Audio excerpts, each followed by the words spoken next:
Hello everyone, कैसे हो। मैं अभिनंदन पांडे, श्री विश्वनाथ इंटर कॉलेज कलान, प्रवक्ता भौत की अपने चैनल पर पुनः आपका स्वागत करता हूं। कल हमने गति का समीकरण पढ़ लिया था। क्या क्या थे एक बार फिर से आप रिमाइंड कर लीजिए। वो थे हमारे पास P बराबर U प्लस ए टी। दूसरा क्या था, S बराबर u t plus half a t square. तीसरा हमारे पास था v square is equal u square plus 2AS। ये तीन समीकरण हमने कल आपको बता दिया। अच्छा, एक काम और करिए, निवेदन कर रहा हूँ मैं, ये सारा कुछ जैसे आप मूवी देखते हो वैसे कान में ईयरफोन लगा करके मत देखते रहना। कॉपी पेन साथ उठाओ और मेरे साथ साथ करने का प्रयास करो। ये सारा कुछ जब आप लिखोगे तो वहाँ पर माइंड आपका एक्टिव रहेगा। आंख देखने का काम कर रही है, आपका हाथ लिखने का काम कर रहा है, तो एक नोट्स भी आपकी तैयार होती जाएगी और जो वर्चुअल क्लास का हम लोगों का उद्देश्य है वह पूरा होगा। तो उम्मीद है कि आप ऐसा कुछ कर रहे हैं, आप क्योंकि बहुत अच्छे हैं। चलिए, अब यहाँ पर कुछ स्पेशल केसेज हैं, उनकी हम चर्चा करते हैं। क्या हो सकते हैं, जैसे यहाँ पर सब में हमको यू दिख रहा है। अगर हम मान लें कि जब प्रारंभिक वेग 0 है, क्या प्रारंभिक वेग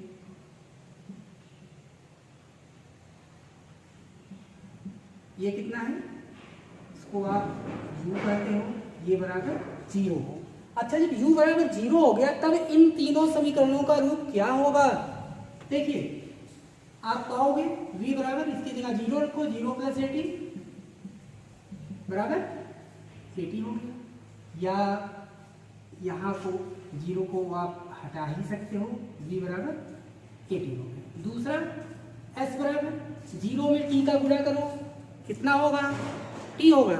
नहीं, 0 को ये वरदान प्राप्त है कि उससे जो भी टकराएगा वो भी कैसा हो जाएगा, 0 हो जाएगा।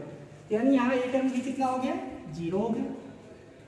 आपके पास हुआ हाफ ए टी स्क्वायर। ये दूसरे समीकरण का रूप हुआ, ये पहले का था। और तीसरे को देखिए जरा, 0 का स्क्वायर है, वो क्या होगा, वो भी 0 ही होगा, बराबर 2AS होगा। अब गति के तीनों समीकरणों का रूप आपका ये हो गया। दूसरा केस क्या हो सकता है, आपने मंदन के बारे में पढ़ रखा होगा कि ऋणात्मक त्वरण को ही मंदन कहा जाता है। तो त्वरण कैसा आप यूज कर रहे हो, ऋणात्मक। तो दूसरे केस में कहना, जब मंदन हो रहा हो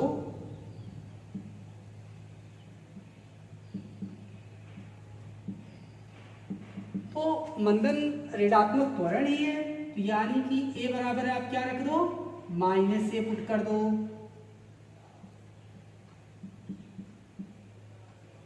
क्या मिल गया आपको इस समीकरण में, देखो जरा, जहां जहां a है वहां आप क्या रख रहे हो, माइनस रख रहे हो।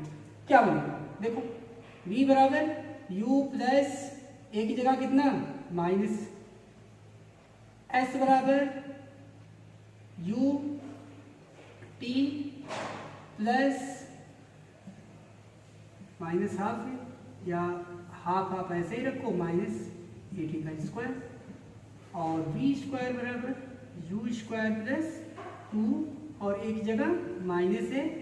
यस, ये समीकरण का स्वरूप क्या हुआ, ये बन गया u माइनस ए टी। ये क्या बन गया, U T minus half a T का स्क्वायर। इसी प्रकार ये क्या बन गया, यू स्क्वायर माइनस 2AS।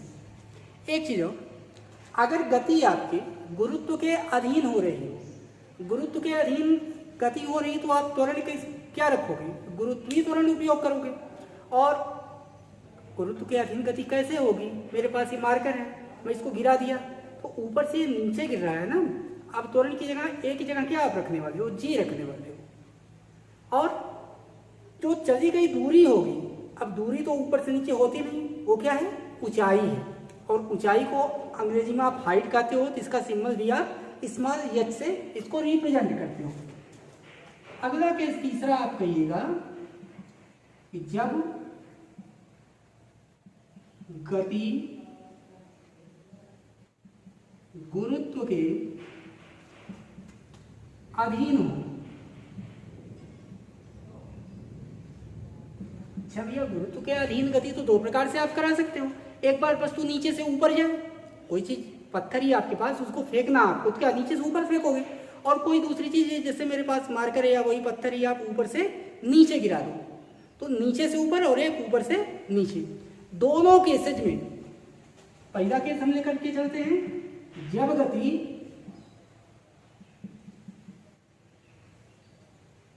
ऊपर से नीचे की तरफ,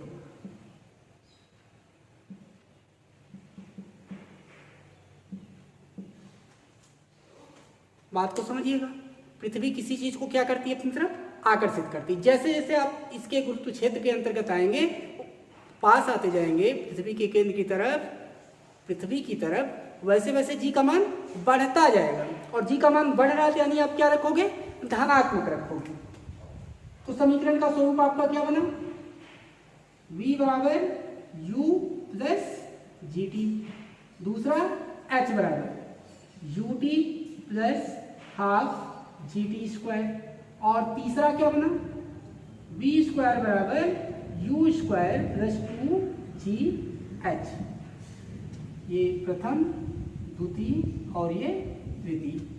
अच्छा भैया एक चीज और, अगर यही गति आती नीचे से ऊपर की हो जाए, तो पृथ्वी तल से आप नीचे से ऊपर जा रहे हो, तो ऐसे में जी का मान क्या होता है, घटता जाता है। और मान घट रहा है यानी जी की जगह आप क्या रखने वाले हो, माइनस जी रखने वाले हो। यहाँ इसका दूसरा केस डालिएगा, जब गति नीचे से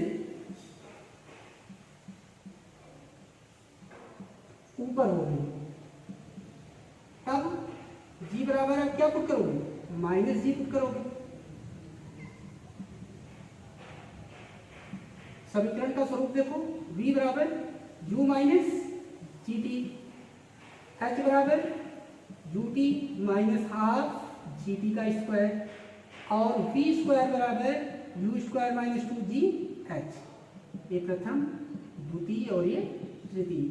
आप कोई एप्लीकेशन इसका बताया जा रहा है न्यूमेरिकल में, बहुत ताकि कंफ्यूज आप ना हो, बहुत आसानी से आपका काम चल जाए। जैसे प्रश्न में दे दिया कि कोई वस्तु नीचे से ऊपर फेंकी जा रही है, ऐसे में उसके द्वारा इतने वेग से चल रही है, या कोई वस्तु नीचे से ऊपर इतने वेग से फेंकी जा रही है, तो इतने सेकंड बाद उसका अंतिम वेग ज्ञात कीजिए, या कुछ भी इस प्रकार पूछे तो आपको रखना क्या है वो आप जानते रहो। ये इसका एप्लीकेशन है, स्पेशल केसेस हैं।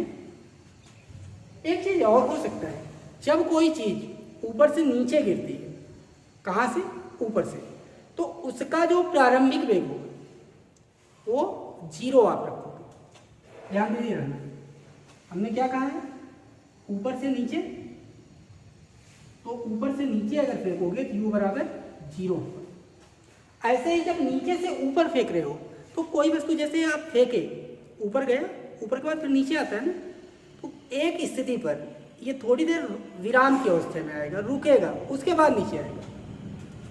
तो यहाँ अंतिम वेग इसका v बराबर ये 0, ये दोनों आप रखिएगा। आगे हम जानते हैं टीवें सेकंड या एनवें सेकंड या किसी विशेष दिए गए समय में किसी कण द्वारा चली गई दूरी का व्यंजक। आइए करिए इसको।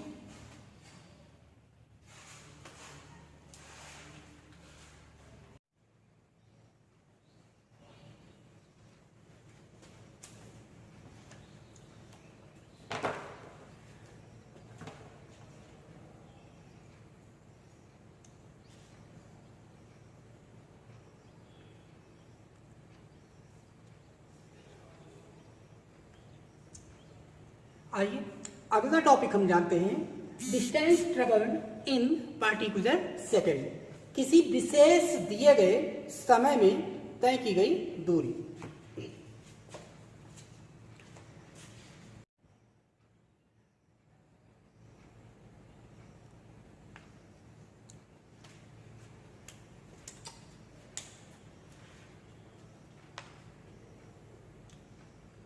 आइए अगला टॉपिक हम जानते हैं, किसी विशेष दिए गए सेकंड में तय की गई दूरी, distance travelled in particular time.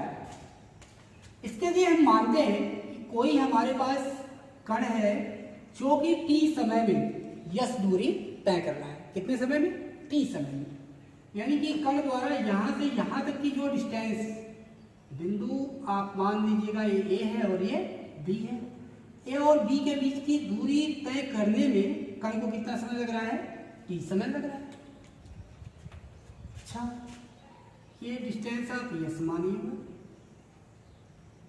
अगर इसको हम t बराबर समयों में बांट दें तो विशेष यानी कि जब t समय पूरा हो रहा हो उसके ठीक 1 सेकंड पहले, सपोज किया कि यहां तक है, तो इतना समय कण को ये यस दूरी अब तय करने में या इतनी दूरी तय करने में कण को कितना समय लगेगा?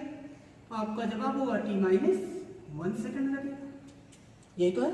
अब बची दूरी जो होगी वो इतनी डिस्टेंस वो कितने समय में कण पूरा करेगा? आपका ये t सेकंड में पूरा करेगा। t सेकंड में तय दूरी किया क्या है?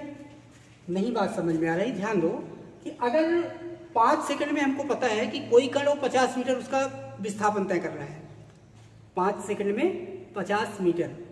अब पर्टिकुलर आपसे पूछ लिया जाए कि 5वें सेकंड में कितना विस्थापन उसके द्वारा तय किया गया, तो इसके लिए तो गति का जो 3 समीकरण है उसमें इसका जवाब है नहीं। पहला क्या है? v बराबर u प्लस ए टी, दूसरा s बराबर u t plus half a t square, और तीसरा आप क्या बोलोगे? v स्क्वायर बराबर यू स्क्वायर प्लस 2as। इसमें ऐसा तो कोई फार्मूला है नहीं, लेकिन आप इन्हीं गति के द्वितीय समीकरण का उपयोग करके आप ऐसा फार्मूला ड्राइव कर सकते हो जो कि पर्टिकुलर, अभी आपने कहा 5 मिनट में 50 मीटर विस्थापन, तो 5वें सेकंड में कितना उसका विस्थापन होगा ये निकाला जा सकता है। तो आपको पता है कि t सेकंड में तय की गई दूरी का सूत्र आप तुरंत रखोगे एस टी बराबर u t plus half a T का स्क्वायर।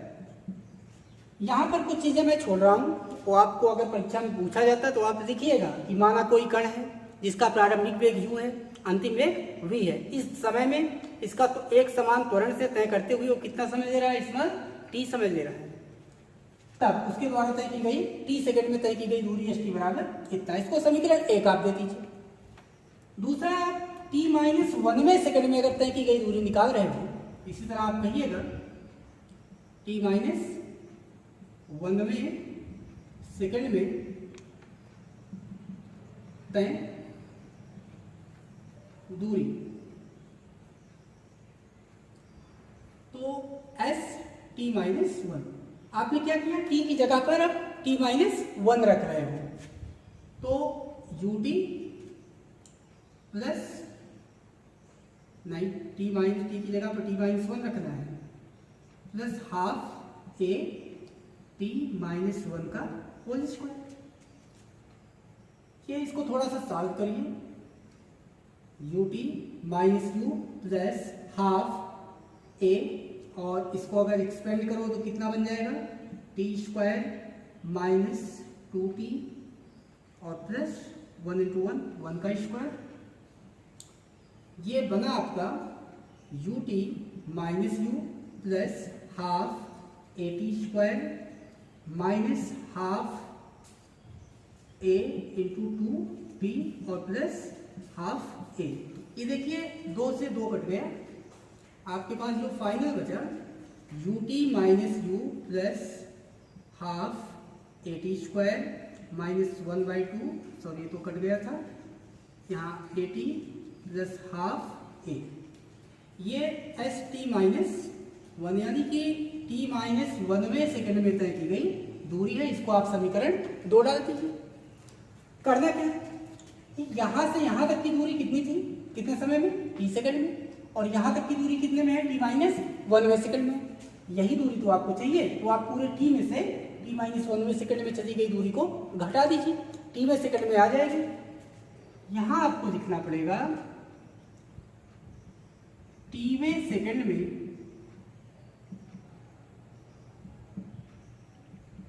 तय की गई दूरी। इसको आपने कितना मान रखा था? यस कहा था, तो यहाँ पर ये सीध लगा दीजिए। एस बराबर क्या किया जाए, समीकरण दो आपके पास है पहला और दूसरा, तो आप सीधे लिखिएगा कि समीकरण 1 माइनस समीकरण 2। यहां पर समीकरण 1 में से समीकरण 2 या अभी इसको हटा दो बराबर, यानी कि दूरी आपने यस मान रखा था, यस बराबर क्या करोगे, यूटी माइनस हाफ एटी का स्क्वायर। अब देखो माइनस है तो माइनस आपको लगाना है, उसके बाद ये करना। आप हाई स्कूल में भी ये गलती करके आओ, यहाँ मत करना। घटाने में क्या करते हो, सिर्फ यहाँ पर माइनस यूटी लगा करके छोड़ देते हो। इसके लिए क्या करना है, एक स्टेप बड़ा तो होगा लेकिन आप गलती नहीं करोगे, एक ब्रैकेट लगा देना और ये पूरी वैल्यू पुट कर दो, UT minus you plus half eighty का स्क्वायर माइनस एटी और प्लस हाफ ए। दिक्कत नहीं कोई भैया यहाँ से।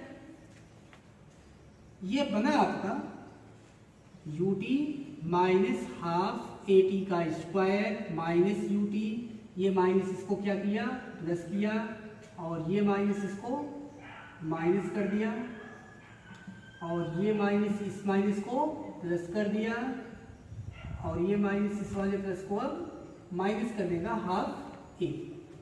देखो भैया कुछ टर्म आपके यहाँ पर कैंसिल हो रहे हैं, जैसे यूटी से ये यूटी माइनस का और माइनस हाफ एटी स्क्वायर से ये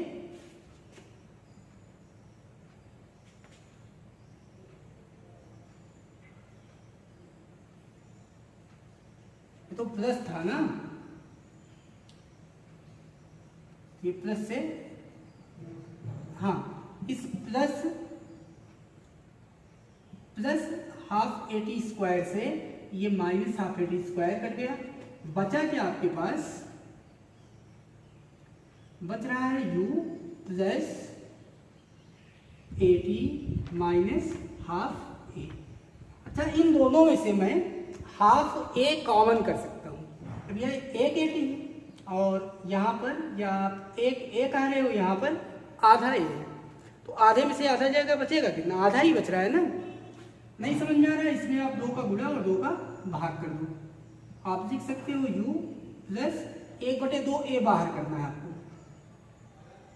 तो 1/2 बाहर कर रहे हो, तो यानी कि इतना टर्म्स बाहर हो गया, 2 इंटू टी बचा यहाँ पर 2 टी और माइनस ये पूरा टर्म बाहर आ गया, तो यहाँ पर 1 बचा। यही आपका टीवे सेकंड में तय की गई दूरी है। आप लिखिएगा यहाँ टीवे सेकंड में तय दूरी s बराबर u plus half A 2t minus 1। I hope ये ज़्यादा क्लियर आपको हुआ होगा। करिए, कल के वीडियो में हम आंगिक प्रश्नों के साथ आपसे मुलाकात करते हैं। तब तक स्वस्थ रहिए, सुरक्षित रहिए।